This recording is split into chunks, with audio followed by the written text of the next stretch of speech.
Hello and welcome back to another episode of Into the 99, where we've got 99 cards because Commander's number one. I am one of your hosts, Daniel. I'm joined with Brian, Slothy, and Sherman. Brian, how are you doing? Oh, not bad. Yourself there, sir? Oh, I'm doing good. Busy week. Wasn't busy, but it was just long hours because everyone's trying to deliver in the one window that's available during holiday season, basically. Yeah. You've been a very quiet boy, so I assume that you've been very busy. Oh, just living the dream, yeah? And Slothy, how are you doing? Oh, I'm doing pretty well. I did not have a very busy week. Been off all week. That's good. So It's that's been fun. nice to get a little bit of time off, actually. The holiday dream. Mm-hmm. And how about you, Sherman? Did you get any time off or were you working? Kind of both, to be honest. So I had like 3 days off for the Christmas, and now I'm back to work, and then my boss is gone, so now I'm in charge. I hate that. You're the boss now? Time. You gave yourself a promotion, right? Like I love my job, at the same time, like he knows that I hate being the boss. Well, that's fair. Yeah, it's been a quiet season for everyone. It's been nice, good holidays this year. It's not very cold out here for us, which is kind of nice. Surprising, actually, that we only got like 2 snowfalls, and that's been about it. Well, yeah, 2 last big year ones.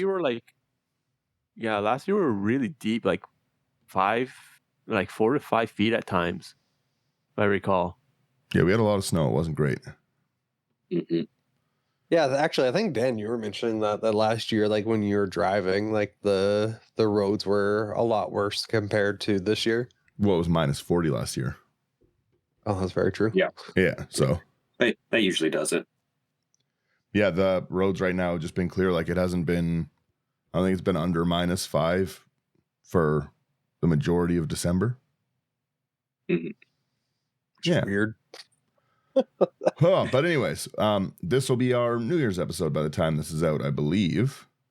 New Year's Eve episode, but Yeah, same 31st. thing. Yeah, so happy New Year's to everyone. We wanted to wish everyone, hopefully people enjoyed their holiday time and hopefully they get more of it. Hopefully the next year is really good for everyone. If you've got any resolutions, hopefully they go well, kind of thing. We wanted to do what we do every New Year's, basically, which is talk about just the state of the format. Like I always call it I jokingly call it our State of the Union. And we just talk kind of about the year in Magic, what we liked with it, what we didn't like with it. It's not specifically so much about individual cards that are our favorite, but just about how the game is and stuff and where the format's at. So I'll jump right into it and I'll just open the floor. You guys let me know. Does anyone have any thoughts about the year? I had 3 points actually that I was able to come up with. Like through like playing the games, because like this would be like my first like full year of release and playing through since really coming back to Magic again. The power creep was real. But the games that have been played have still been really fun. So I thought those two kind of really tied together, like even through the different play groups playing at events and so on. You can see the cards and like how everyone's using them, that the power levels are kind of again increasing. Plus we're seeing the power in the cards that are getting printed, but the games themselves have still been a lot of fun and people are still playing to what they're seeing on the board. And then lastly, I think the big win for me this year was the Lord of the Rings set. I felt like I brought a lot of just flavor into the format. I feel that because we're seeing a lot of these Universe Beyond sets and stuff like that that are coming out. It itself had more flavor in the fantasy or the Magic kind of world to me. So I thought that was a real big win because it brought a lot of flavor, and I feel like it brought a lot of new players into the format as well. Seeing that they can build their one of their favorite stars or characters from Lord of the Rings. I know the Doctor Who series brought in a few of my old friends from out east. They're playing Commander actually. So and they mentioned that the Doctor Who stuff was kind of what they liked. They're actually starting to watch all of the series and everything. So I feel like it has been a win. More players have been coming into the format. And that's my rant so far. That's my 3 pieces. That's fair. With the Doctor Who stuff, like it's another kind of controversy on it is that they only printed the cards really in collector boosters or the decks. The decks That were, I did not like. yeah, the decks were really underprinted in general. They did really, really power creep stuff with like cards like Everybody Lives, which would be a staple if it was accessible. But it's not. Yeah. It's in only one of the decks, and then like I said, the collector boosters, which were just crazy price. So they keep printing these things. Like it almost feels like they want you to proxy at the point like of what they're doing. They're just like, you can't get these cards, but. But we can Abyssal proxy shop.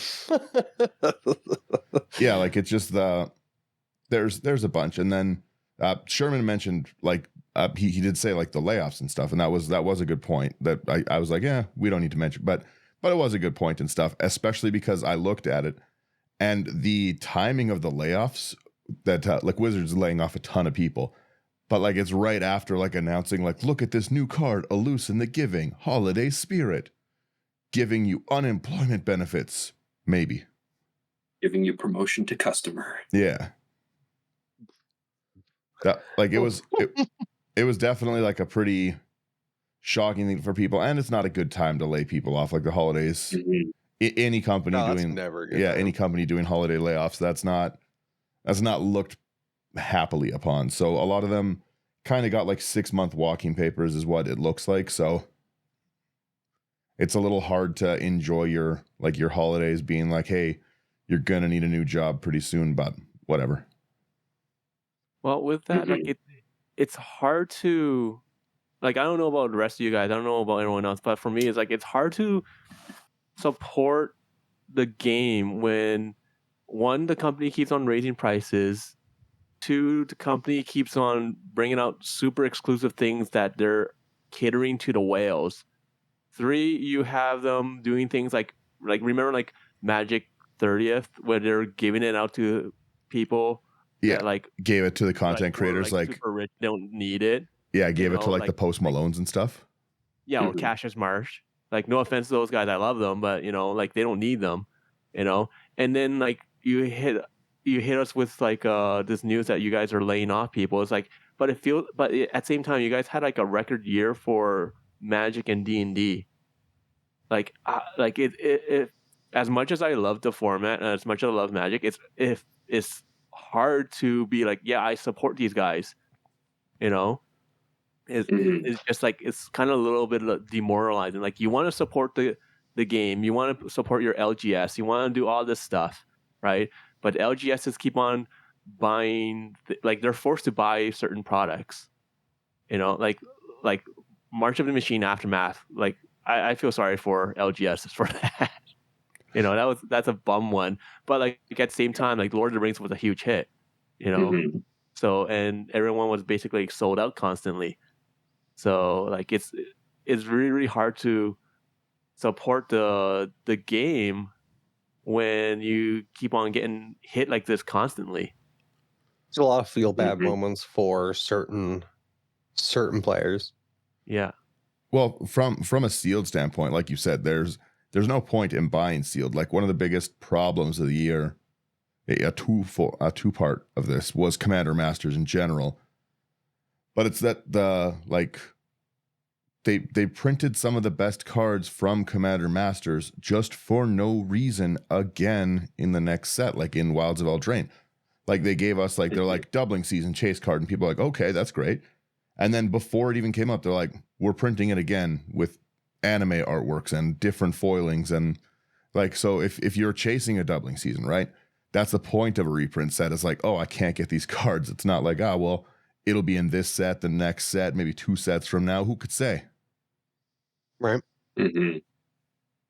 So, Oh, go ahead. Talking about Commander Masters, I was super disappointed with that set.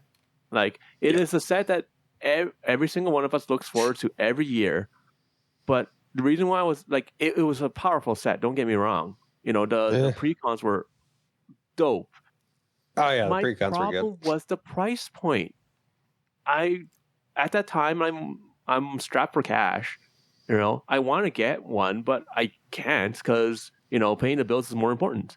And like I'm used to seeing the pre-cons that are like, you know, $40, $50, $60 kind of deal. Yeah, these ones are like 110, 120, 140, you know, things like that. Like, I might as well just not buy it and be like, okay, I'll just build something else. Yeah, the sliver deck I think cost me 150 when it first came out. And like, I absolutely would not have sprung for the Guff one if it wasn't at the face-to-face event. It was just not worth it. Looking at online right now, the first site I saw, $500, $447, and then shipping to buy the 4 decks. It's crazy. Yeah, then that's, if you think about it, that's been the third or fourth Commander's set that's come out with that price point, because we had the Warhammer ones. The Warhammer ones weren't that expensive though. They were about $300 for all of them. No, they were like $150 a pre-order. They just sold out. Yeah. Yeah. And so then, the exclusive, the not printing enough drove it, because I wasn't able to buy any of them because I didn't want to spend $90 for a single pre-con. Yeah, but that's because they sold out. This was their price point to put these out. Yeah. Like this was just the price point of it. Like I don't think I've seen the Zula doc less than 180 anywhere. No, it's ridiculous. Yeah, you paid how much for the sliver deck? 150. Yeah, it's still right now retailing at like 160 before shipping, and that's not a feel good price point, especially if this was maybe if it was just kind of like the Commander release of the year and there was only 4 pre-cons, maybe I could justify it. But as I said then, like the mana base in the sliver deck was trash. It was so bad. Like you had to buy that, and then what's the mana base in your sliver deck looking like right now? $300? Yeah, the mana base is like $300-$400. Yeah, right. And to function, maybe 2 lands that were in the pre-con are still in there.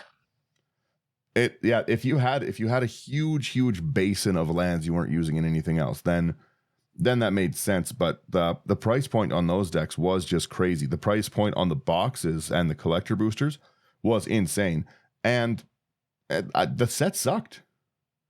You know what I mean? Yeah, like it was not a fun time to open it.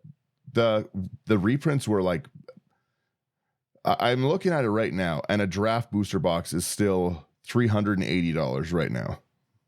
How do you move that? Jeez. You don't. That's the problem. Set booster box at $500 and collectors at $300. Like, that's nuts. Yeah. I'd rather spend that money getting a draft box of Lord of the Rings and get together with a bunch of people and start drafting, because that set was fantastic. But Commander Masters, for the price you have to pay, it's not worth it. I really wasn't excited for the Lord of the Rings stuff. I was like, it doesn't seem great. And there was definitely like some controversies in general with there was problems with the Lord of the Rings stuff for sure. But I found myself actually liking a lot of it. It was a well-designed set, regardless of if you like the story. There was something for both Magic players themselves, and that there was sure power creep in it. But absolutely, like if I buy a $500 set booster and I'm cracking like Talrans and just worse art Talrans, not even okay Talrand, all of the profile face pictures all look silly. Like the Gishath, no offense to whoever the artist was, I promise more talented than me, but it looks like it was drawn by a 5-year-old. It doesn't look good. It looked kind of like the I don't remember, but I for one actually really liked the profile arts, except for Gishath. I don't know. They were all pretty goofy looking. like me and Slothy were talking about the Lord of the Rings set there a little while ago, and we mentioned like first off, like the first couple like spoilers that really came out, it was setting us up for just utter disappointment. It was not a great time, but then like the as cards came out, you could see the flavor was there and everything. So I think like at the beginning, it did not look so bueno. But as we made our way through, like it really started coming together.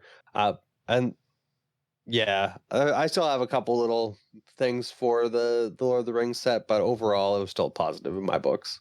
Mhm. Yeah, I still think Again, it was the best set. go ahead. Sir. We've also got the memory, and I might take it as a little bit of bias on my end, that we were in Edmonton during the set release, so I've got a little bit more of a soft spot for that, because of that atmosphere that we were engulfed in for that entire release, and it definitely helped push me along on being more positive about that set. About Lord of the Rings, or Yeah. I just really want to add the person who did that, again, horrendous. It's a comma, not Gishath, whatever.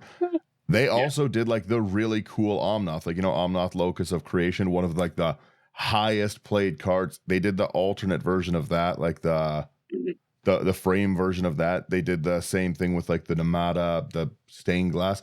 They have some beautiful artwork. Like they have the alt art of Lotus Cobra, wonderful looking artwork. Mm-hmm. And then they're just like, get my child to draw this one. It was pretty bad. Like everyone says all the time, like, oh, all they're doing is things for the whales, but I'm one of the magic whales. I buy everything, and I was like, no, this is bad. This is trash. Like, if you were to take out, let's take out 4 cards from Commander Masters. Let's move Dragon, which was expensive. Let's move Doubling Season. I think was Parallel Lives a Double Masters card? Yes. Yep. First time. No. reprinted. No. Oh, that was No. Wilds. Wilds. Okay, Oh, so that was in let's Wild? let's move. Let's just move Jeweled Lotus, Doubling Season, and that. The packs are not worth it in any way. And the medallions. But again, though, I'm not buying $500 packs to crack $10 medallions. Yeah. They were previously a little bit more. They were about $20. They were like 20 to 30 bucks. Yeah. And they're not that good. It's like the medallions are an okay reprint, but they're not that good. They're not good enough to make me spend $500 on booster boxes. Yeah, they're not $500 good. Yeah. Like the set should have just been chock full of like things Commander players like care about, like your Shocklands. Give us the Triomes, like stuff those in there. Mm-hmm. Give me some playable value, not just like a chase card. No one likes seeing Jeweled Lotus at the table. There's no way around it. Like, Jeweled Lotus is not a welcome card in Commander. People play it if they have it, but you don't see people like on their list being like Jeweled Lotus. Like it's not a one-of card and everything. It's not the chase card Wizards thinks it is. For competitive players, sure, but they all proxy. For some reason, I seemed like a Soul Ring was lacking as well. I need a lot more of those. Because like I think I only opened up a draft box, which I picked up from the Calgary face-to-face event. I got a couple fetches, but really nothing of note from it. Like it was not like Wild Devil Drain was a much funner set to open than the Masters. Oh, 100%. Which Sherman mentioned even for this year, Wild spoiled us. Just in general, like opening everything after Wilds of Eldraine, not as good. Not as like fulfilling as pulling like 4 rares in a pack.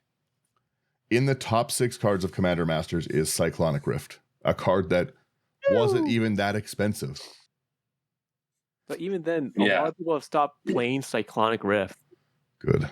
Because Daniel keeps killing them all. Good. But yeah, like it's still like Great Henge. Sure, that was a good reprint. I'm all right with that. But again, they had already reprinted it in the Lord of the Rings, did they not? Yeah.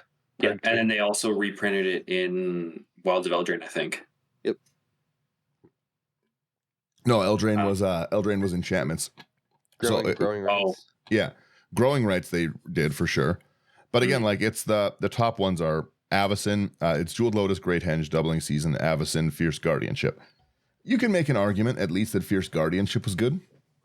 Yep. Yeah, I mean that was only in the Commander 2020 before here. Again, another silly exclusive thing, and that's a playable card. It's not a card I like. I find it kind of feel baddie a lot of the time, but at least you could justify that the free spells from the only Commander decks thing needed reprints. Like This would have been a I great will- set to print the Walking Dead commanders in. is what's it called? Was Dockside in this? Dockside was not Yeah. in this. No, Again, I don't really like Dockside. I'm not much of a Dockside player, but this would have been a great spot for it. Mm-hmm. You know, like I think the commanders could have been any of the promotional like one-off commanders that they've ever printed that people could never really get their hands on. Could have been put into any of these. yeah, but Like, then it's hard to keep the value of those things up, right? Like they've crashed True. the value of a lot of cards, right? So as a collector, it's not been a good time. If you're building a collection, it's been a great time. Mm-hmm. But if you have a collection, you've lost a lot of money this year. If you're a store trying to sell packs of Commander Masters while it was jammed between the Lord of the Rings, which outsold everyone's expectation, and we'll talk about it in a sec. But on top of that, it just it was shoved in the middle of like the Lord of the Rings and Eldraine, and there's better cards in both, Mm-hmm. right? And you only have to wait 2 months to get. Mm-hmm. My other thing I was going to say is just straight out. Oh yeah, really quickly, the tabletop price to buy every card from every one-off of every card is $800. So why would I spend $500 on a booster box? It's the value's not there.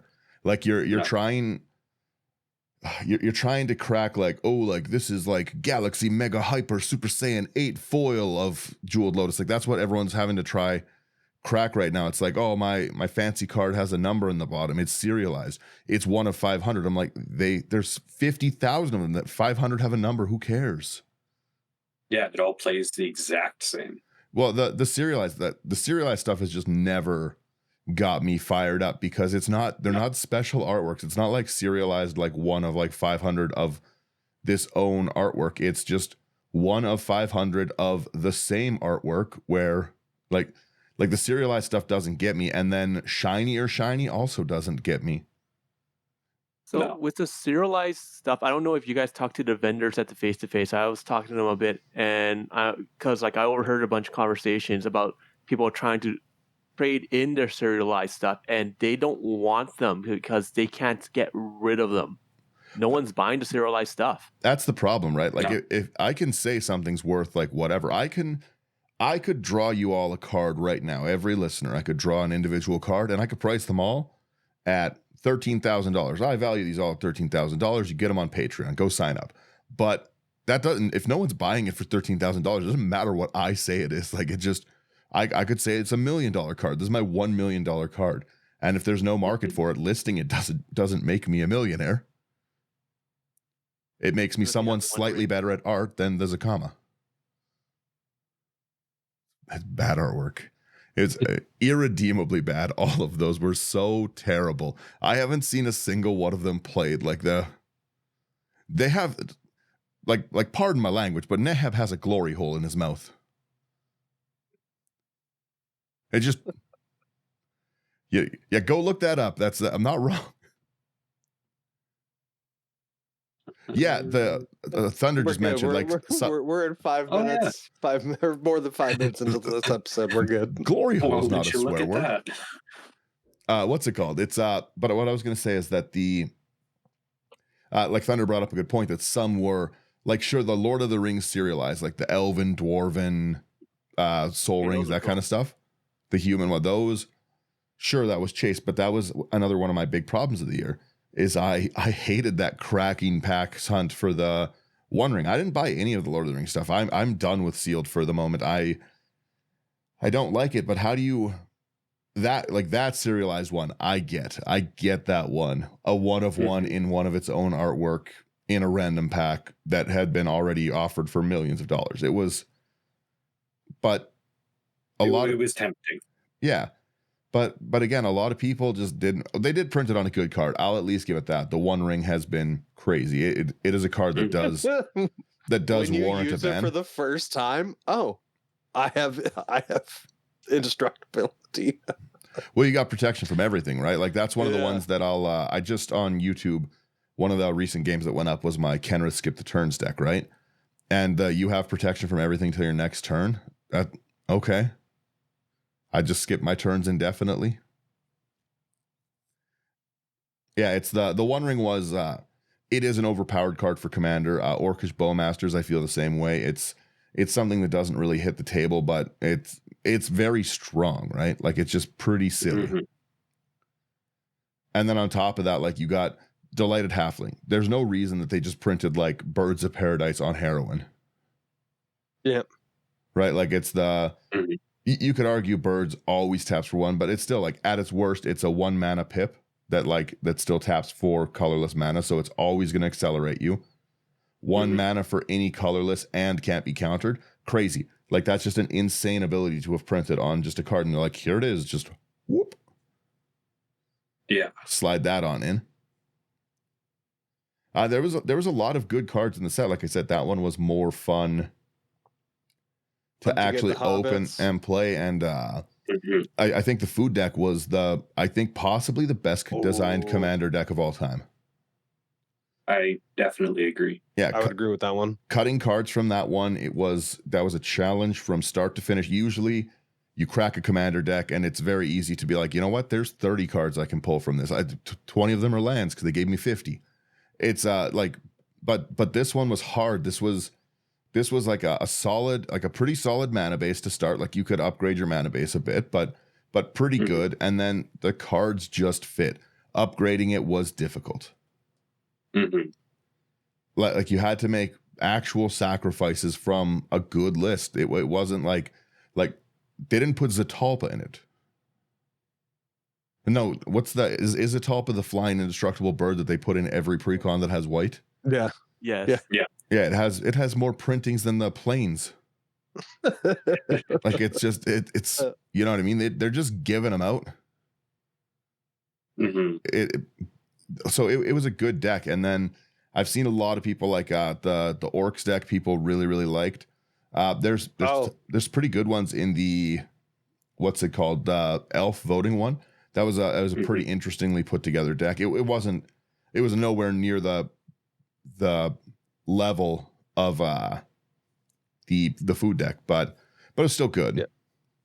Yeah. I have to say, like, one of the flavor wins was that the cards that you actually get from the set upgrade the precons.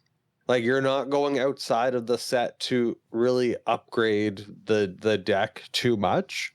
So that's what I really enjoyed opening up the packs, is because a lot of the cards that I actually get would work well within the precons.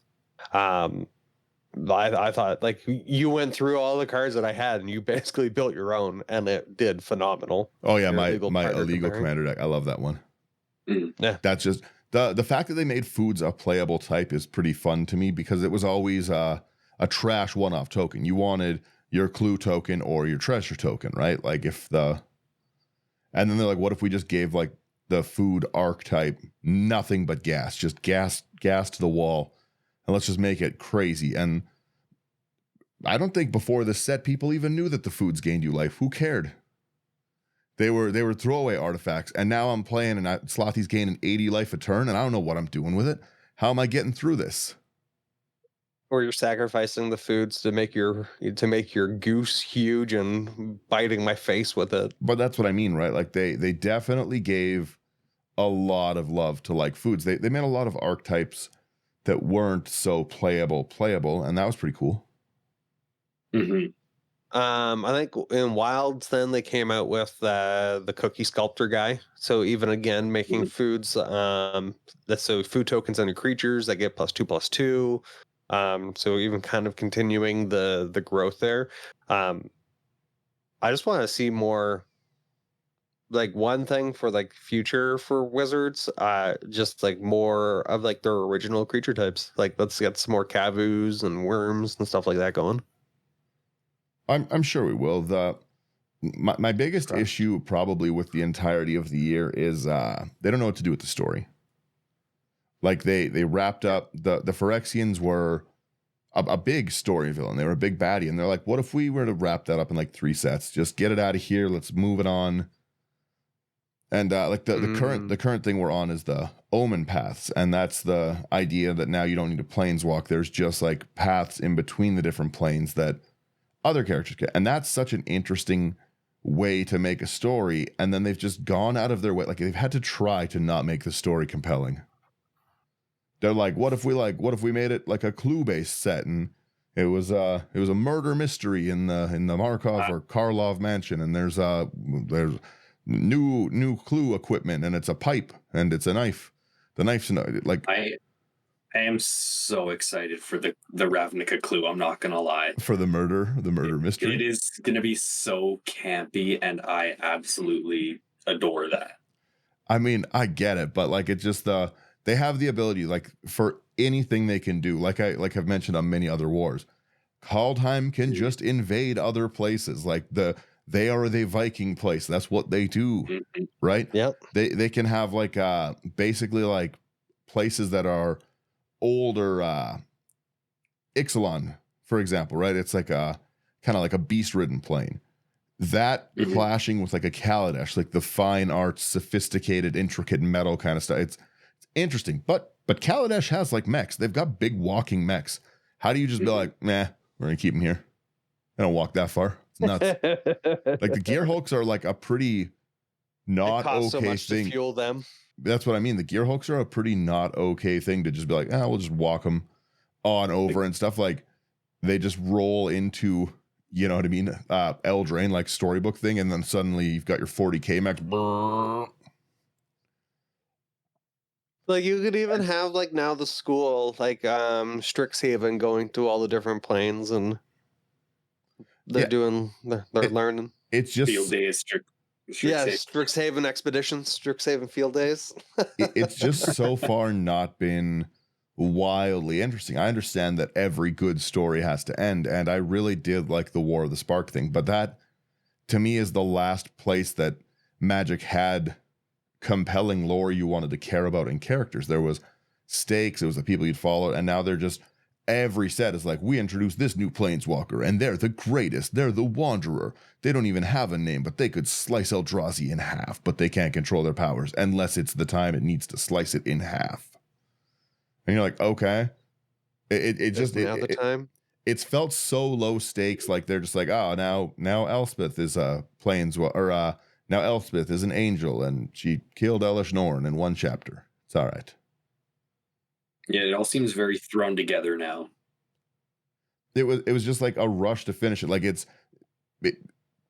the story writing at the moment has been like similar to how I did like work in high school, where I was just like, ooh, I got to get that done, and didn't make any sense, but at least my teacher might have given me a 50 on it. That's kind of where the story's at, and it's hard for me to get invested in the characters when there's no, like, I don't care about like who Kellen is right now, and that's like, yeah, they got rid of all they laid off everyone that had a bit of distinctive artistic writing. They're just using ChatGPT now. Do you know who Kellen is in the story? Yeah. Slathi? Sherman? Nope. All I know is he's got a couple cards. Yeah. Kellen's got a pretty cool card, the Great Commander, where you can, from the command zone, tutor your artifacts, and then so good. That's a cool card. Kellen's Oko's son. Yeah. It's like a major thing in the story that he's like the son of a planeswalker, and like he's one of the people over investigating in the Karlov mystery. No one knows. No one cares. See, I think the problem is just the fact that Magic, like Wizards, is just pumping out so many new sets that they have to come up with these fast storylines. Like if you look at how it was like a few years ago, you know, when we get a set like every like few months, and everything was slower down. Like you know, like you can actually develop the storyline. You know, But now that everything's pumping out so fast, it's just like you're just going through like a mini series. Well, yeah, continuity's hard when you're designing 6 sets at a time. Yeah. Yeah, Wait a minute, did we just reprint this already? I've said it before, and I'll say it again. They need to go back to blocks. Yep. 4 sets a year, all on the same plane. Well, let's say like if you're a player like me who likes to buy everything generally, right? There was 26 commander decks this year. From when I last counted, I could be wrong, but there's at least 26 of them, right? Let's say they were all $15 or $50 each. You're $1,300 deep for it, right? Yeah. Then we're going to be adding $200 and let's say $65 of sleeves, and let's say that we upgrade them $50 each. To put $50, like you'd be insane prices right now. You'd be $28.75 or whatever. Yeah, at like that point, $4,000 deep just to play the precons with $50 of upgrades, which for most people is not the land base upgrades they need. Right? Like it's just they've been good decks, but they're just infuriating with like the speed at which they are printing these decks. And then now with the Universe Beyond, with everything, there's now 4 Fortnite commander decks. So add that to your roster. Gross. And I'm like, I don't care about Fortnite. And they're like, oh, but don't worry, we're going to have like a crazy good card in one of the decks, and it's going to make it a $90 deck. And I'm like, I don't want that Still card. don't care. Yeah. We need to talk about the Universe Beyond stuff. We have to, because like with how they like the way that they've brought in the stuff, and then the stuff that's coming out soon, we can see that they're desperate to drag people in to play Magic, especially Commander, because we spend the most money. Because like we have Jurassic Park, we have Doctor Who, we had Lord of the Rings, now we have like Fallout coming out soon. Like Marvel is the biggest thing that they announced, so like Star Wars is going to probably come next. We have $10 Tomb says Raider. Marvel's only has collector's boxes and commander decks. Yeah. I have a feeling that's kind of how they're going to be doing it from now on with all of them. Yeah. Which is a bummer. I don't buy collector boosters like at all. It's not for me. No.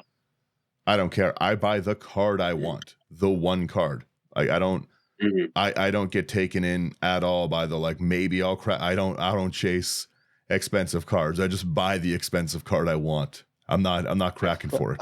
Yeah, like I buy the 30 copies of the one card I need. I crack for garbage. I cracked, I think, 20 boxes trying to find a Kai car when it first came out because I wanted to build it that day. That's what I crack for. You're not catching me cracking for a one ring, but for a dollar rare, ooh, buddy. If I like that dollar rare, I love Kai car. No, that's fair. That's fair. But like I can see Magic doing what's said, like just making them like commander and collectors boxes. I hope they don't do that. I really, really hope they don't. But like let's look at like the two big ones, Marvel and Fallout. Okay, Fallout there's a good chance Fallout's going to bring more players because you have the series that's going to come out soon. So that always drags more people in to the game. If you want an example, case in point, the Last of Us TV show. Yeah. Like so to buy and play the game on console and PC, that you have a brand new fan base. Fallout's going to do the same thing. You already have the fan base there. Okay.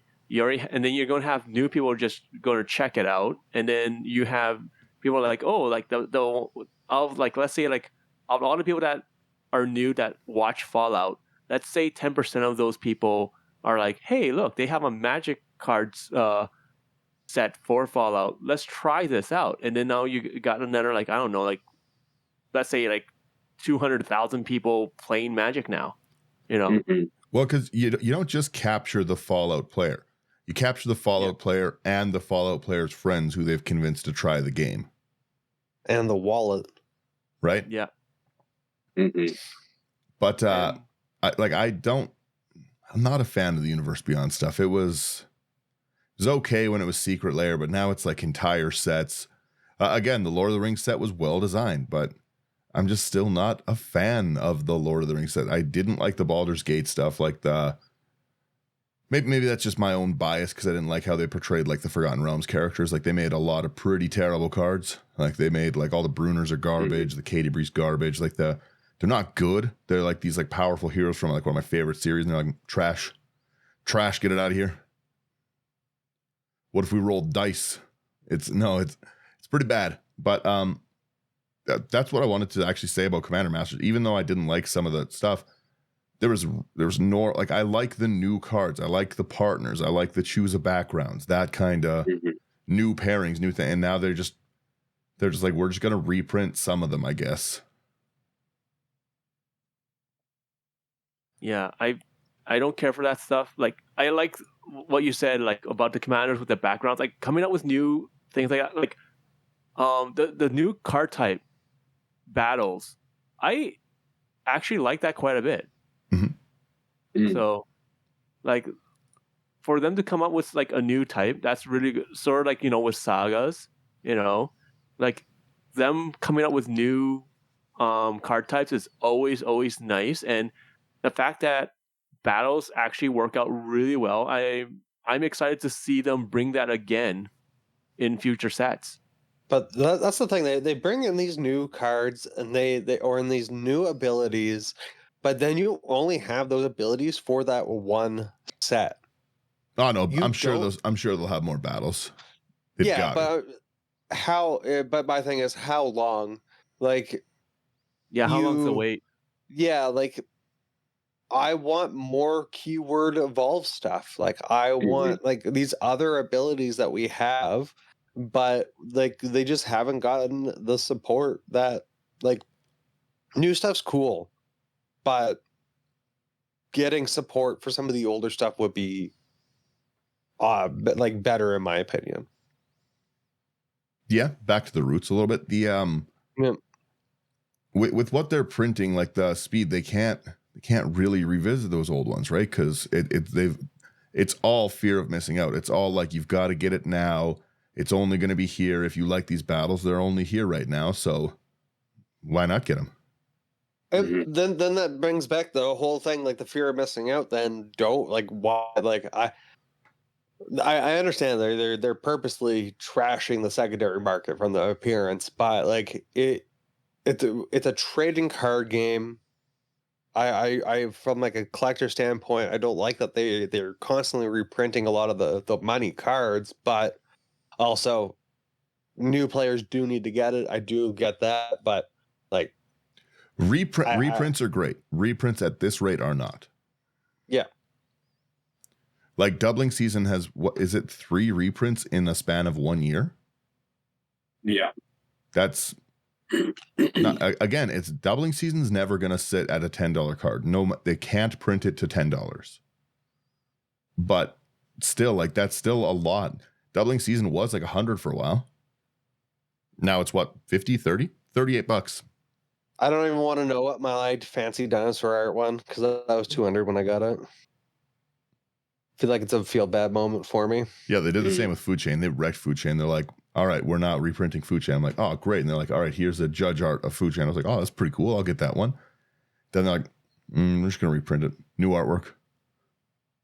Yeah, the Lotus Cobra, I picked up the judge foil for it. I was super stoked because it's like the best art, I think, for it. And then I don't even know they there was a reprinted judge with foil. like 3 different arts. Of Lotus Cobra, are you sure there's a judge foil? Yeah. Or do you just mean the foil? Oh, there's the promo one. Well, I guess that's no, like the Grand Prix promo, I think you mean. Maybe. I'll have to see the art. Yeah. I didn't think there was a judge foil one. Not yet, but I'm sure there will be. The other thing too is that they've kind of wrecked a lot of formats, right? Like Standard is entirely dead and gone because of Arena. Standard just 100%. Doesn't exist. And Standard's actually currently probably the most fun Standard's been in a long time. Like the last time I enjoyed Standard was like Primeval Titan times. And now it's really fun. Like Arena actually like makes it pretty fun to play. And I like Arena when it first came out, I was like, this sucks. And now Standard's like in a great spot. It's fun to play Arena. They put Brawl on there so you can do. They made Arena has done so much that even I don't hate Brawl. And say it, Daniel. Put it on recording for me. Now Brawl at that time was garbage. But it's like they have made Brawl fun. They extended out the standard blocks. Like it's pretty cool. But that's ruined events. Like now every event is like commander players are just like they're just like kind of shoved off. They're like, they're going to spend money. Just give them a table kind of thing. Like they treat commander events like it's your cousin that you don't really want to invite to the family function, but you had to. They're like, you know what? He's going to, doesn't matter what they say. Just put him over there and they'll come have a good time.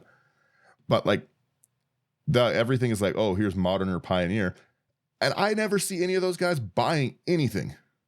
So like the entire like point of their event, they have it like, okay, well, here's our Modern guys. They're going to play their one deck, the only deck they've come to play to try win their prizing. They're not buying anything from vendors. It's not very entertaining to watch like one-on-one matches, like from everything from like like the MTG Vegas to even like the events out here. It's been not that entertaining. Like the creators are, they're not really doing anything. Like they're playing some games and stuff, but a lot of it is just like, just come in and spend money. That's kind of how it feels to a lot of people. Nothing exciting, nothing like events wise. Wizards gives out some promo materials, but you know, like the game, standard events would be fun, and they're gone. Like they just don't exist. They apparently they're trying to make a return to it kind of this year, but we'll see. Again, how do you? It's kind of like once you stab someone, you can't unstab them, right? They can't take Arena away and make people want to actually like get in and play. And I know this isn't like a commander point, but that's the only thing that's going to actually like drive sales at this rate is making Arena obsolete, and they won't do it because people spend money on nothing that way. Mm-hmm. Yeah.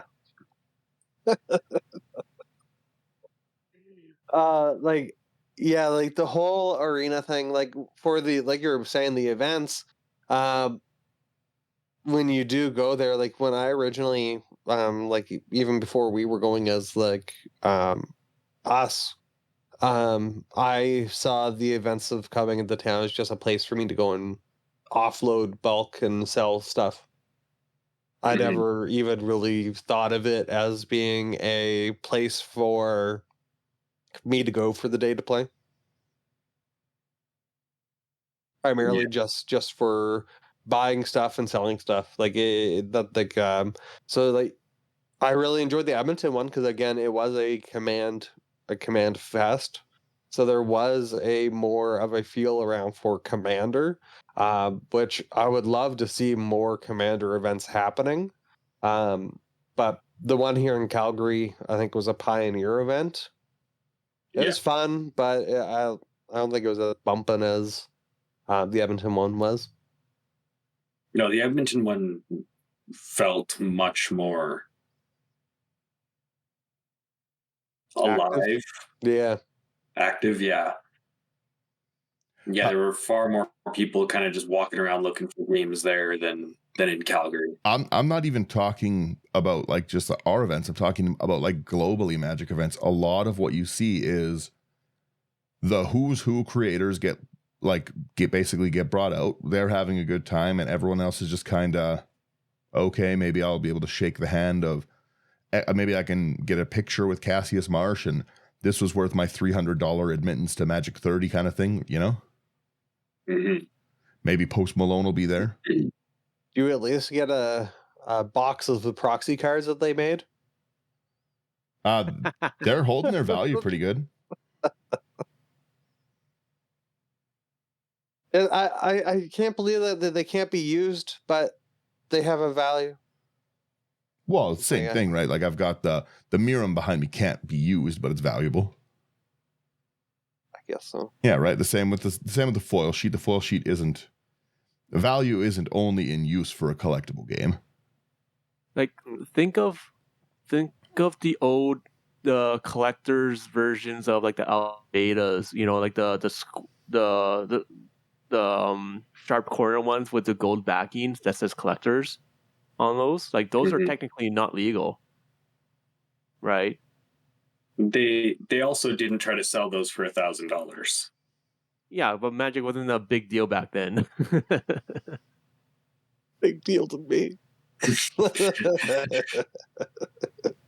So, but yeah, like it is what it is, like Wizards gotta figure out a bunch of stuff for next year, like New Year's coming, we'll see what they have to come up with, but like that's something that they definitely got to figure out, like all the different formats, like standard. I don't play anything else but Commander, so I don't have an interest in standard or Pioneer or Modern anymore. I don't care about any of that. I just want to play Commander, right?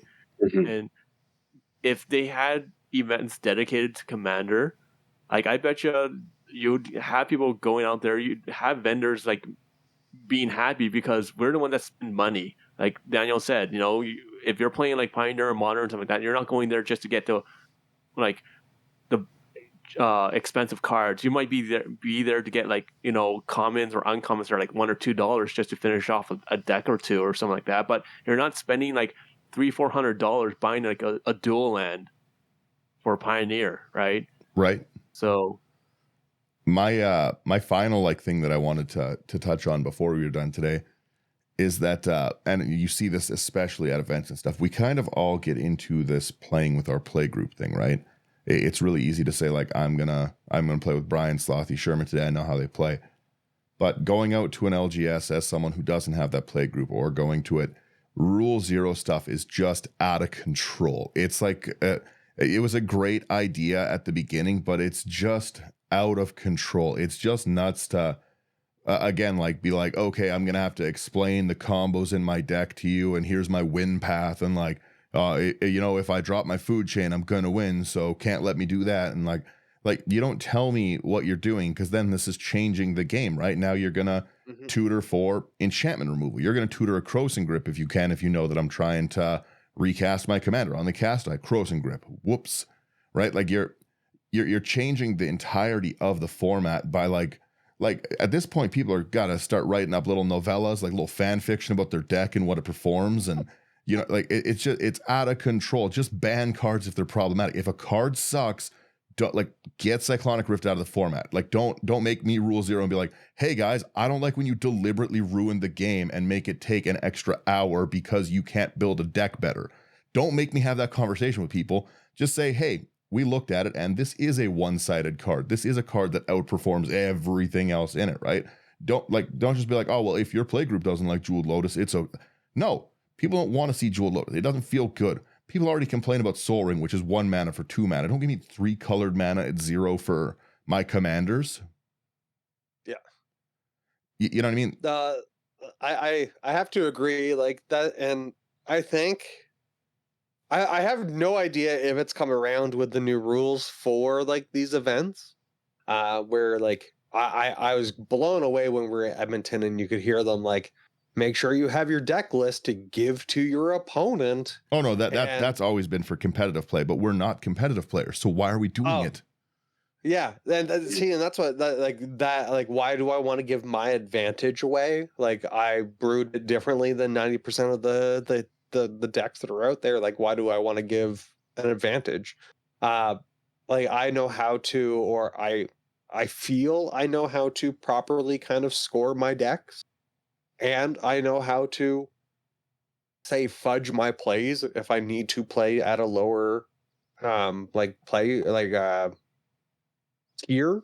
Because again, my goal when I go into games is for all of us to have fun, right? I'm not here to overpower and just you guys suck. Or anything along those lines. But yeah. Like just like I said, that you see so many people really, really pushing that, like, oh, Rule Zero is everything, but it's not.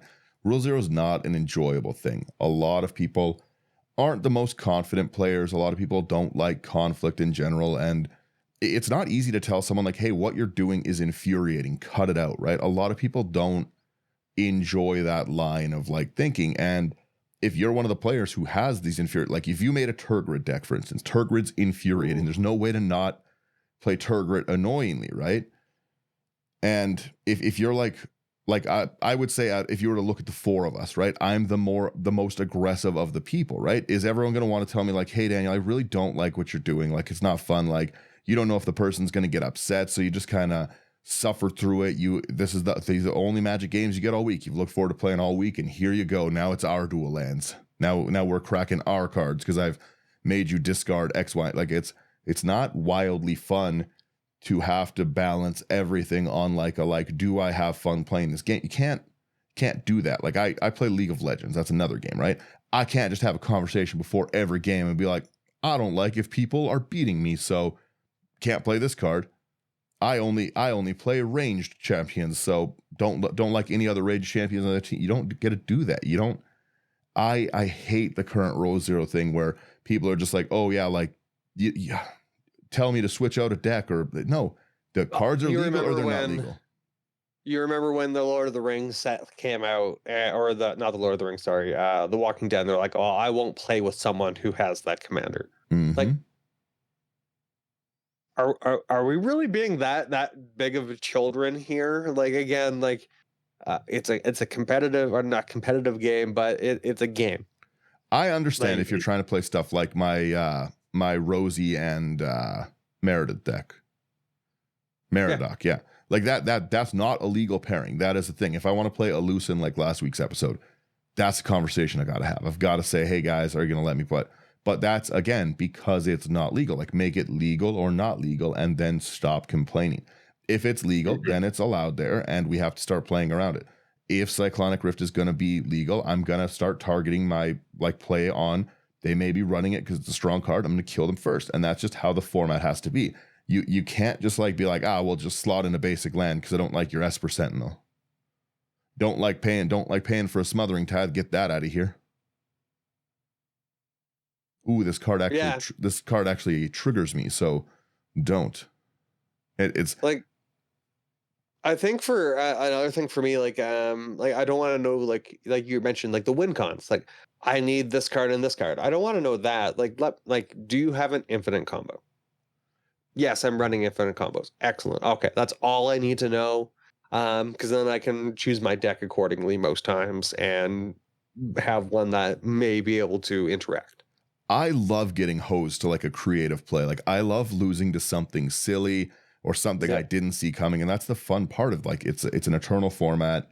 You can put anything you want into the format, right? Like like it was a combo one, but like even what was your deck that has the Lion Halar when you killed yourself? No, the Slothy, your food hole combo. Was that in your food deck? Scurry Oak and Rosie Cotton. Yeah, like that was in your food deck, right? Yeah. That's not something I saw coming. Right? Had you told me, I have like a food or like a Protean Hulk in here, I would have played the game differently, but I didn't know, and that's what made that fun. Like it was infinite, boo, but you know what I mean? It's just I don't like to see what goes on. We've been playing with the Rogue's Passage people, right? And they're really fun. They all play they play very differently, very interestingly. Like Brady's a really fun player to play with. He builds very differently than I would build, right? We both have Shadrick's decks, for instance. I loved seeing how his Shadrick's was working. It's so different than mine, right? I don't want to know in advance what goes into it. I just want to know, am I going to have fun? Short of like, what are we looking for out of the game? That's it. Don't tell me your combos. Don't ask, what are you going to be tutoring for? How many tutors do you run? How many mana rocks? What kind of, like, what are you, Moxfield? You know what I mean? Please, here's my deck gloves. Go take a look. I also don't like Moxfield, so that's how I feel about that too. It's just not fun. Like either we're a competitive format and we do that, or we're not a competitive format and we have fun. But like, you can't have both. We have to have a rules committee that just actually returns to like, this card is a problem in Commander. It shouldn't be here. I understand Wizards wants to make money off it, but like, some cards shouldn't be in Commander. The One Ring shouldn't be in Commander. short of its price point, it's another card that could go into every deck. There is no reason to, if I had 100 One Rings and I was making 100 decks, there's not one that I'd be like, I don't think this has a space in here. It's good. It's just blanket good. And I know that Soul Ring's also blanket good, but like we already have the Soul Ring. We don't need 8 or 9 staples that go across every deck just because there's no downside to running them. I don't like the no downside cards. There's no, like the One Ring is going to perform in every game you play it. Mm-hmm. Right? I'm pretty sure that, is it Rosewater who's the head of development? No, I think he's just like the set lead designer. Okay. Because, yeah, like I remember like a discussion or a post a couple of years ago mentioning like that they don't want to print staples. Yeah. But all I've been watching is them printing staples. Again, look at the Everybody Lives card. Why would you not run the Everybody Lives card? Look at the from the new Lord of the Rings, the scene boxes, which I actually like a lot of the commanders from them. Like there's some really cool ones. I'm very excited for that Galadriel. That Galadriel's probably an episode coming up. It's cool. But they just like printed just for no reason whatsoever. They're like, what if we printed a new split second card here and basically made it only here in collector's boxes? Have you seen Legolas's quick reflex? Yeah. Someone used that on us. Yeah, Legolas's Was it quick. Brady or Brando? Yeah, one of it. It's again, why would you not run this? 1 green, split second, you untap it until end of turn, against hexproof reach, and whenever it becomes tapped, it deals damage equal to its power up to 1 target creature. That's pretty silly. Mm-hmm. That's pretty nuts. You try to remove like my Avacyn. I'm like, all right, now here we go. Avacyn hexproof, and when I attack, I'm gonna bolt something for 8. Bolt the bird. Like it's or the delighted halfling. That's a good card. That's 1 green mana, and they just keep printing it. They just keep doing it. They can't stop themselves. It's Everybody Lives. It's the One Ring. It's Orcish Bowmasters. Like it's so many cards that there's no reason to not run it. Orcish Bowmasters like has a spot in basically every deck that has black because you're always gonna out benefit the cost of it. Yep. Right, like that's kind of my big issue of the day is just they just keep the rules committee has to just say no. They can't just be like, we know it's a problem, but sort it out yourselves. Rules committee out. We banned Golos.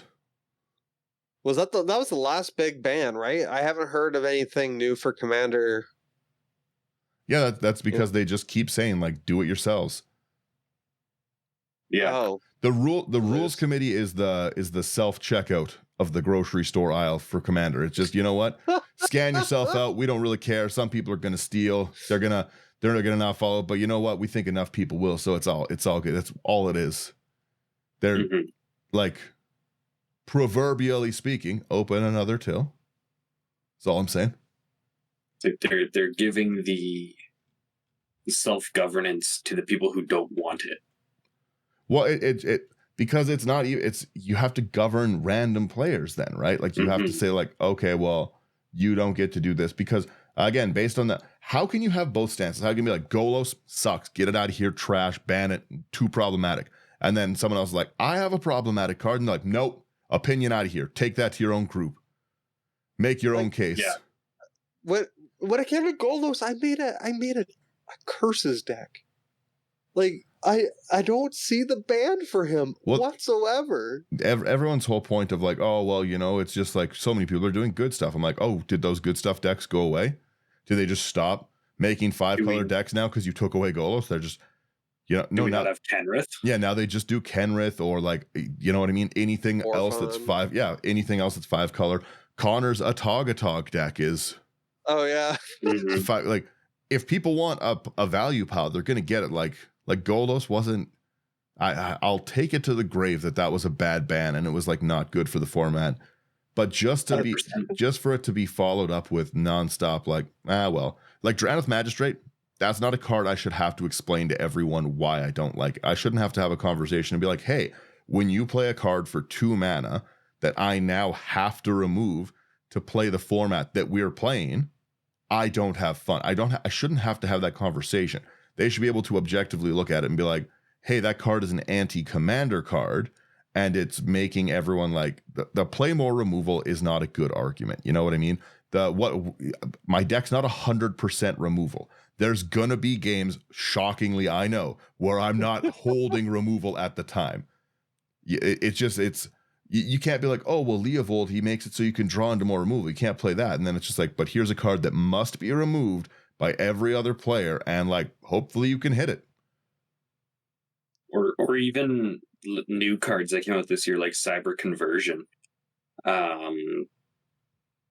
where you can make them cast their commander, turn it into a Cyberman, make them have to remove it, and then recast your commander.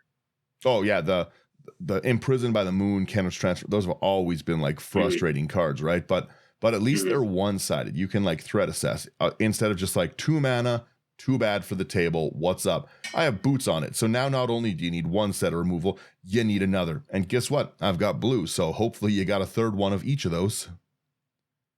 Because I'm going to counter. It's like Drannith is objectively not fun.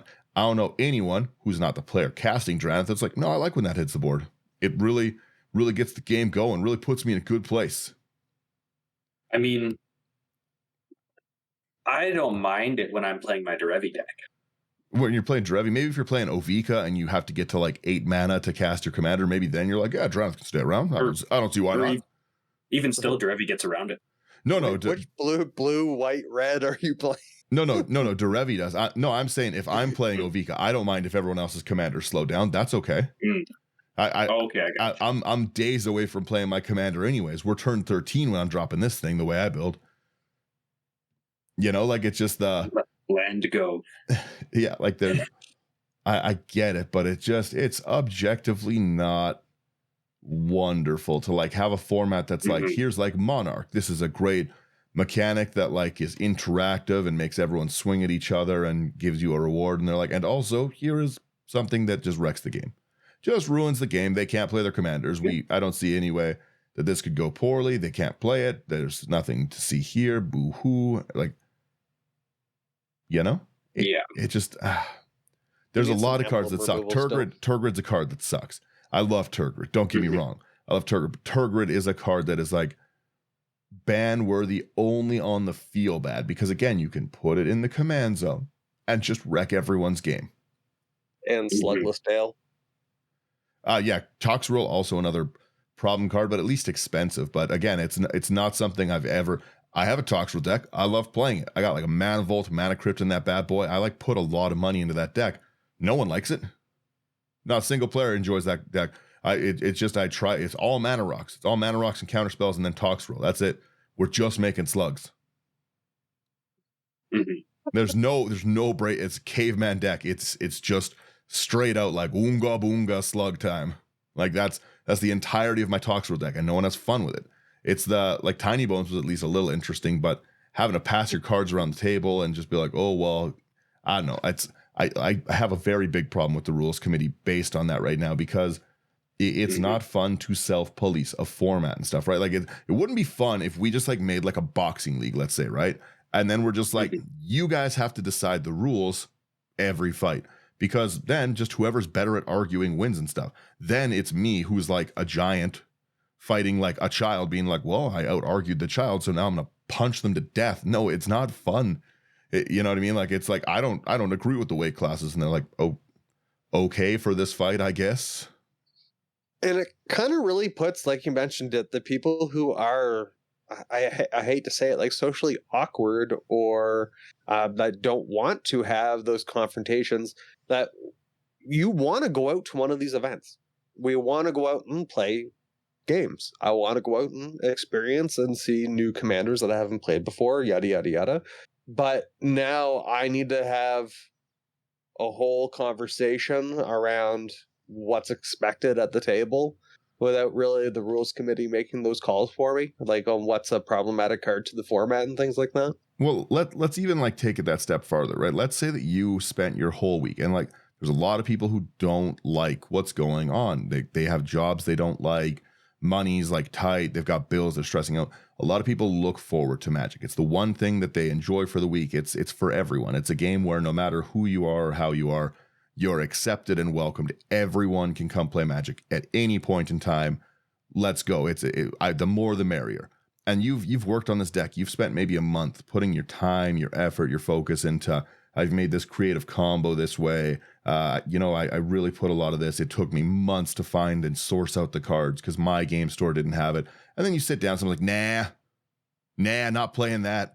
And you're like, but I tried really hard with this deck. It's like my expression. Nope, not you won't express that here. Get it out. I don't want to see. Glenn I only here. play Battle Cruiser. Right? Like, it's just the things are okay or they're not okay. The power level thing has been like a objective problem for a lot of people for a long time, both I think with people not being honest with themselves and not honest with others. It's a 7. We played an event and someone's like, we're playing around fives. They whip out a fully tuned Winota deck and kill Brian turn 2. Yeah, they're like, this is my 5. So anyways, Jeweled Lotus, Mana Crypt, turn 1 Winota, turn 2 Haste Goblin. That was such a feel bad game. Like, yeah. Was that the Emperor one? Yeah. Yeah, that's our Yeah. Emperor game. Oh wow, I'm 5-0 all over the place, guys. Wow. It's that they're just not. They're trying to win, and I understand that, but like that was just a blatant lie about like it was just a turn. Again, like I said with Jeweled Lotus earlier in this, it's not super welcome at the table, right? A lot of people, Osgear, I love Osgear. Osgear was another really cool out of the box deck.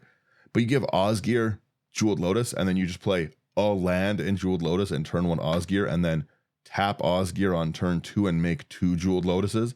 So now you have to just kill my commander, and then I've got 6 commander available colored mana for whenever I feel. It's not fun. It's not wonderful. There's like, why not have Black Lotus? Why not, right? Get it in. Yeah, exactly. Yeah, let's just. I personally would just love to see turn 1 Muldrotha. That'd be just great. Turn 1 Muldrotha. Yeah. I play Mox Sapphire. I play Lotus Petal. I play Black Lotus and a land. Here we go. Now I get my Black Lotus back. Play it again. Muldrotha. Yeah.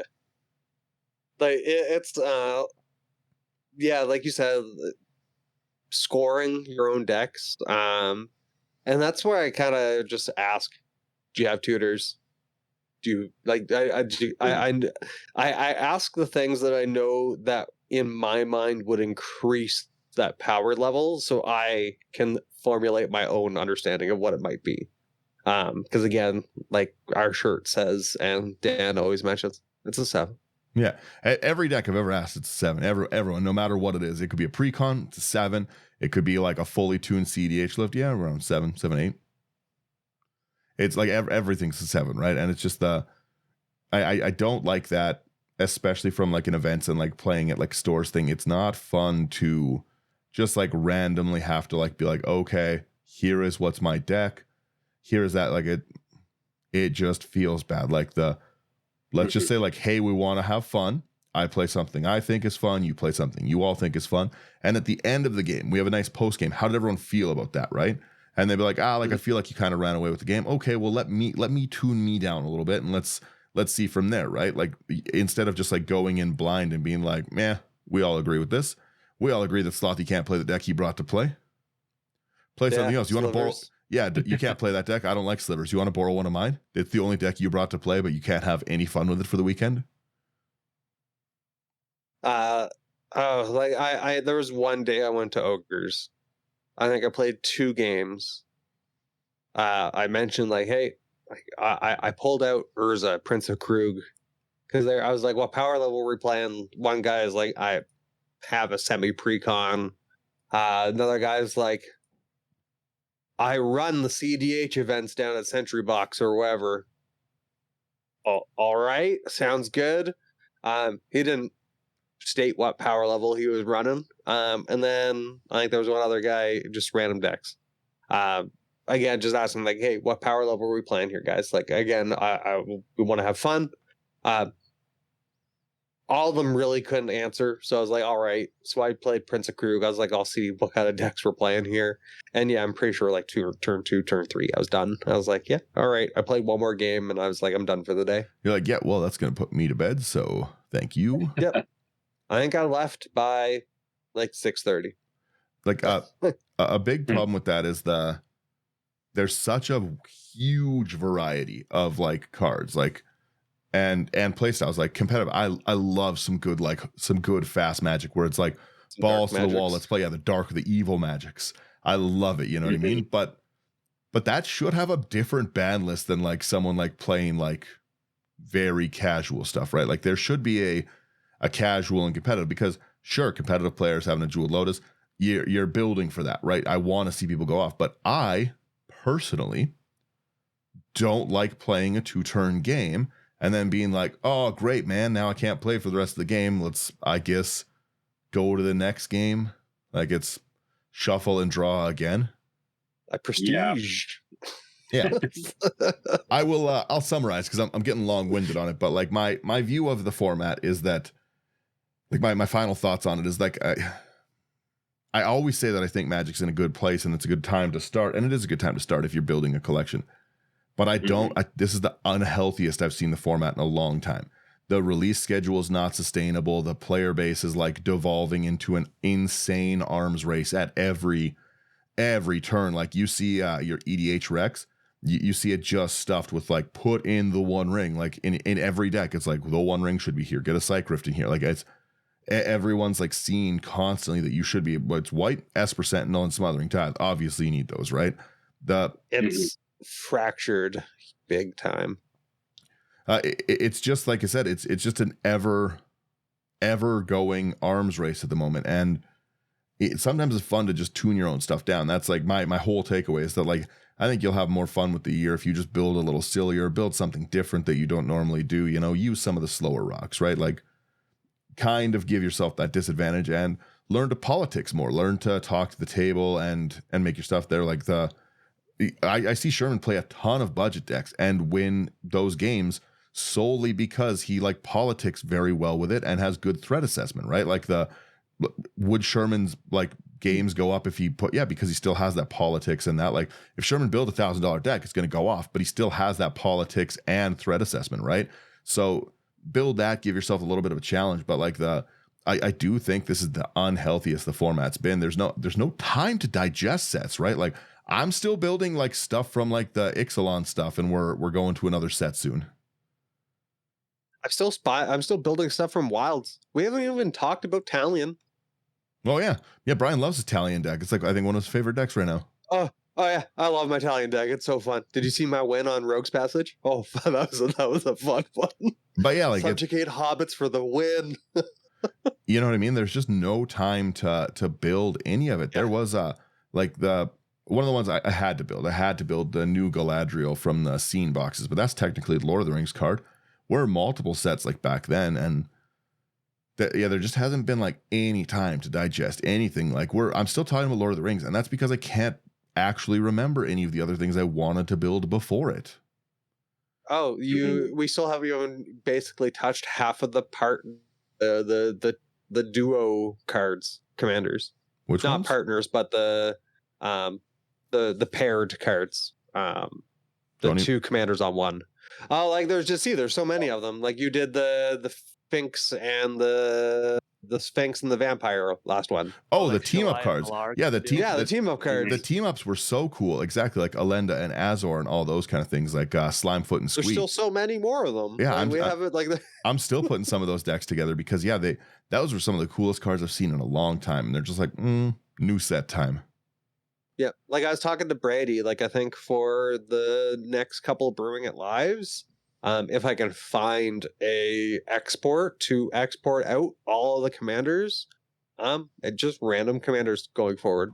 Just when I hit a wheel, spin it, see who we get, and go from there. It is hard to keep up with it, right? And I've wanted to upgrade a lot of these precons. The Bright Palm precon that Shalai and Hallar's initially in and stuff. I haven't had a chance to touch that. That's true. You know what I mean? Like that was like a pretty cool deck on its own. the Castla deck, the Convoke one from there that had Carolus and Saint Traft kind of thing. I really like that deck. That deck was super fun. I got to play that for the first time at the Calgary face-to-face event, and I haven't had a chance to play it since. And that's like, I barely upgraded that one. Those are how many sets ago? 5? Yeah. Also, there's the cat. A Johnny, Phyrexing and a Johnny that makes the incubators. Oh yeah, Maybe that was a really cool looking deck. I haven't touched that one. The Knights deck that everyone really likes. I've seen lots of people play it, and it looks so fun. Haven't touched it. Haven't added a card to it. Haven't taken, like, it's in sleeves, but haven't taken it out of its initial box to try it ever because I just don't have time. Where do I find the time to play these decks, right? And maybe that's a lot of like players only have 4 or 5 decks up, but I got hundreds. You can't keep giving me hundreds of new commanders every year and being like, that's okay. Build one. That's not who I am.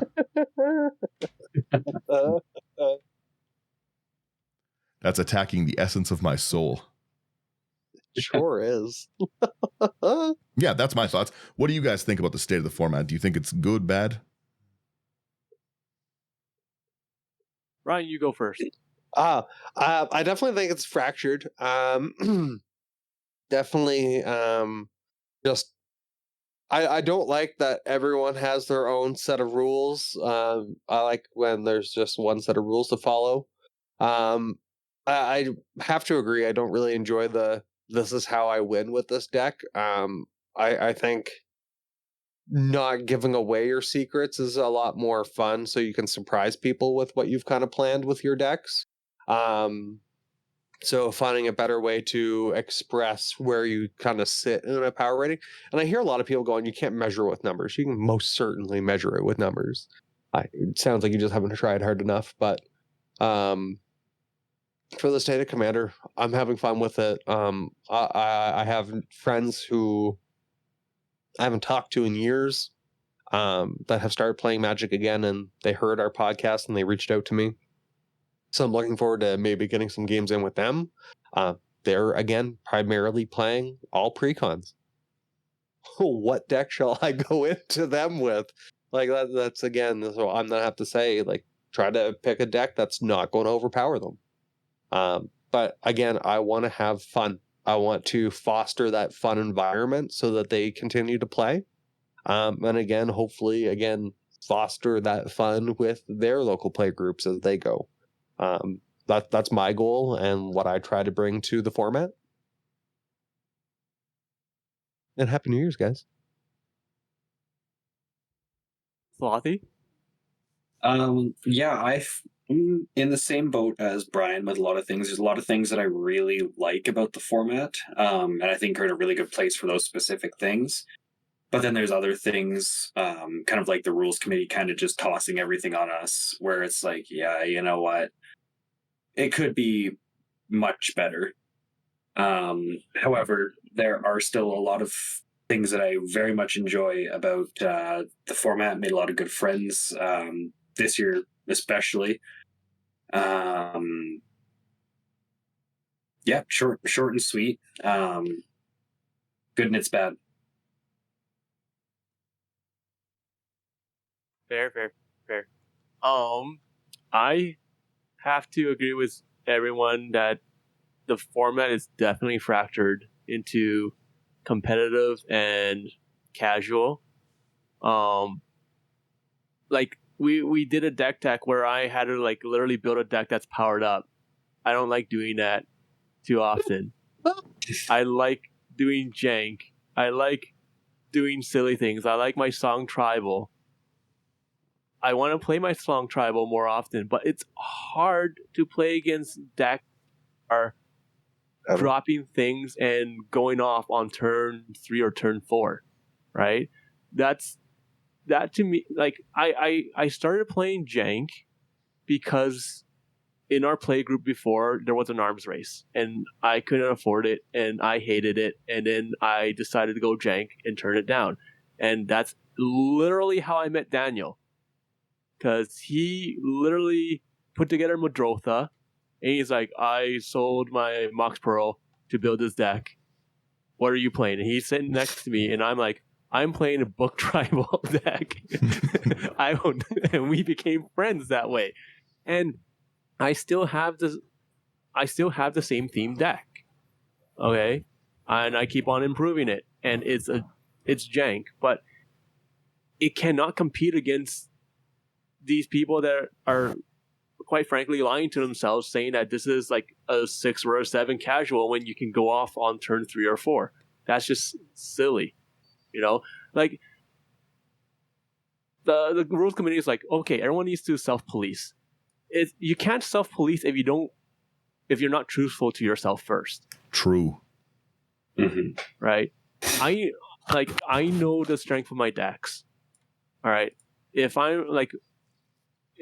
we're looking at the scale and everything, and I go up and like what I don't go like what level it is. I'm like, how strong is your deck? Like, do you personally feel that it is strong? Do you go off in turn 3, turn 4, turn 5? That's literally what I ask now. Because if you're going off on turn 3, turn 4, or you're like, yeah, I can go off on turn 4, like most of the time, then I know for a fact you have a strong deck. And if you can go off on turn 4, you're more like a power level like 8. Okay. If you're going off on turn 5, you're like pushing an 8. You're going 6 or 7, then you're more casual. I know you're gonna play more silly things. I know you're gonna like sandbag a little bit, and just go from there. And like that's another thing. Like I know for a fact that like amongst our play group, we will hold back. We like watching other people's decks go off and everything. But like going like when I went to the event with you guys and helped out and everything, that was like it was hard. It was hard to hold my composure against some of the people that are playing, because they're like, oh yeah, this is like a 4, this is a 5, this is like a slightly modified precon. And it's like, no, dude, you threw in like $800 worth of upgrades into this deck. That is not slightly upgraded.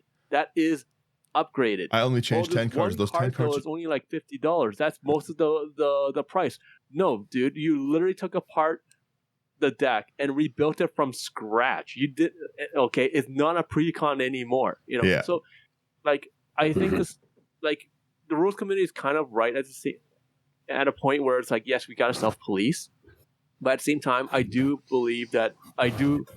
think that they do have to step in a little bit more and say, like, look, guys, you guys can play this, but I'll tell you right now, this is not healthy for the game. So if you want to put Orcish Bowmasters in, fine, go ahead. If you want to put in Jeweled Lotus and all that stuff, fine. But amongst your play group, if you're going to have a huge amount of power creep, you want to keep it more fun, okay, and not have these competitive games, then you gotta lower it. And the rules committee has to say that, because people can listen to us and we're just like fans, right? But a lot of people listen to the rules committee and they will be like, okay, if you guys say it's a problem, then all right, we're gonna step in, we're gonna talk amongst our play group and whatnot, And the second thing is like, yeah, you have to be truthful to yourself, okay? You have to be like, okay, why am I saying that this is a 7? Okay, how much have I put in?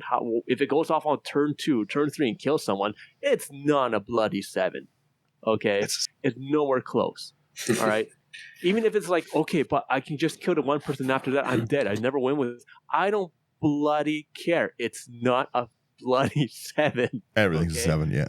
It doesn't matter. It doesn't matter, okay? If I like my jank decks are 7s, okay, 6s and 7s, that's jank, okay, because I build it a certain way and I keep on improving them. Do they start off as 7s? No, they start off as like 2s and 3s.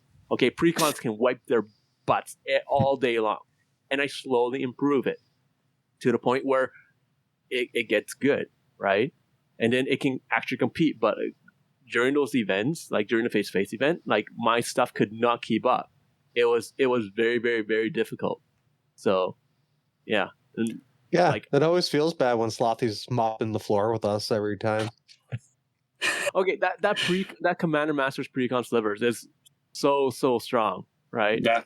Like you gotta look at it, okay, like that compared to me playing Book Tribal. Yeah. Okay, he will win every single time, hands down, every single time. I have to politic my way every single time. Like with my Rhea, okay, I had we were playing. I had to politic my way all the way through.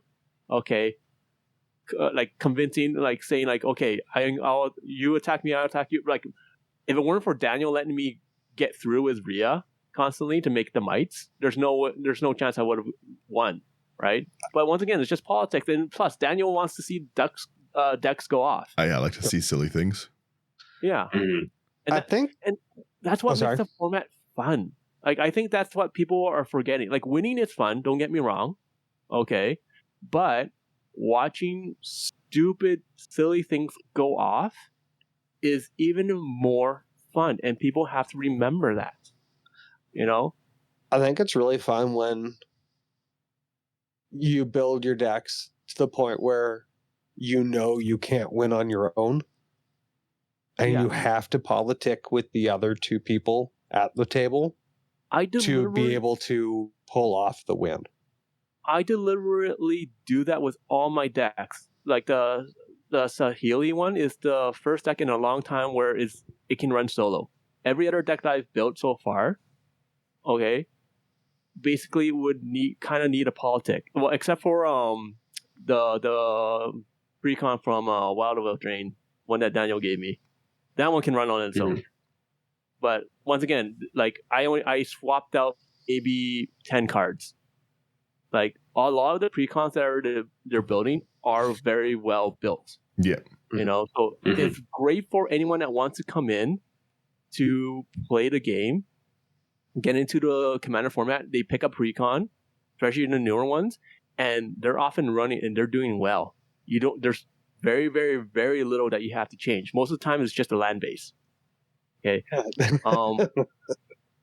But other than that, though, like, for anyone that's getting in, it is a great time. I have to agree with Daniel. It is a great time if you want to get in.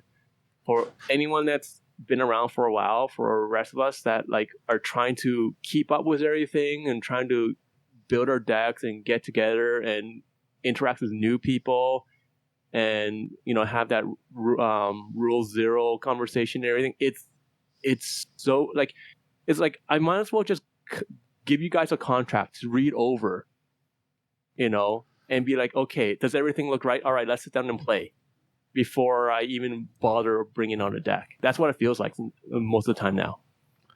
It's, I don't know, like to me, I can't stand the constant everything's a 7. Like, it's like, hey, I'm your Uber driver. What are you driving? Technically a 7. What? That's how they do everything. How would you rate yourself at work? 7? Pass. Okay. Yeah. But you outperformed everyone. 7. Solid 7. I'm a humble man. It's, no. You're not being humble. You're just lying to yourself. That's it. You're just lying to yourself. So, like, when my jank deck, well, like, if you're playing on a second, like a 7, my jank deck can keep pace with you. Okay, if you're sitting down and I'm playing against you and you're outperforming me by turn 4 and you're threatening to kill someone on the board, you are not a 7. I don't bloody care what you say. That is not a 7. Okay, sure, sometimes it might be luck, but even then, you're you know, like, sandbag. You know, just be that kind of person and be like, okay, you know what? Like, let's slow it down. Let's let everyone have fun. Like, you gotta be truthful to yourself. You self-police yourself first, you know, before you police the crowd and everything, or police the group. But like, you gotta be truthful to yourself first. When I do my threat assessment of my own deck and I say this is a power level, whatever, I look at what will stop me. So like, I base it a little bit on that, and it's like, if I'm left alone, what will stop me, right? Am I going to ramp out? And if my answer to that question is what will stop me, and it's the only answer is the will of God, then it's probably not a 7. It's you know what I mean? It's probably like, oh, okay, this is serious, right? It's you can't just, like you said, if you're running away on turn 3, turn 4, and you're just constantly in a dominant position, tune it down. But like it's a good time to get in if you're playing, but like it's a scary time if you've got a collection. They are dropping values. Mm-hmm. Yeah. But Wizards has got to slow down bringing out the sets. They gotta let us have time to enjoy the sets. Let it simmer. Don't touch it. Just let it go. Let it percolate. Like Slothy said, like go back to the block sets. And like let us enjoy the flavor of each set. Agreed. Mm-hmm. Yeah. So like I know it's all about money, but still. Anyways. I wrap there. I like that. Yes, I want to know really quick. Let me hit my button. I do want to know like what everyone thinks of the format. Like, do you think it's in a good place? Are you happy with what you're seeing? How do you feel? What's your opinion on the state? That'll be the Spotify question too, if you see it. So it's what do you think the state is? Is it a good time to play? Is it a bad time? Are you happy with the direction? Unhappy? Let us know. All of our content can be found on intothe99.com. We have great articles. We've got lots of stuff, lots of YouTube videos, a lot of gameplay stuff going to be coming out in the new year, which should be a lot of fun. So make sure you check it out. New episodes are every week Sunday. So subscribe if you're not, and give us a rating. Why not? Go say 5 stars. Go say, you know what? Daniel's right. Daniel is right. Psych Rift isn't a great card, and here's why. Give me a thesis statement in the ratings. But yeah, actually do like, share, subscribe, and rate it. It does help us get noticed on like any of the Apple or iTunes kind of things, Spotify as well. If you want to support us above and beyond that, come over to Patreon. Lots of great deck discussions, lots of fun times, and just great people. We appreciate everyone on Patreon who's always there. So thank you guys who are here supporting us. And if you're thinking that you've got some value out of the show, come say hello to us. And yeah, with that, that's the end of my rant. Oh, and Abyss Proxy Shop. If you must play your Jeweled Lotuses, and you don't want to crack $500 set boosters, just saying, I'm sure he can cut you a deal. If you do, again, promo code IT99 at the Abyss Proxy Shop. And that's it. I wrapped there. I've gone long enough. Bye, guys. See ya. Happy New Year. Happy New Year's. Happy New Year. The Happy New Year. All right, we're still here. Thanks for listening.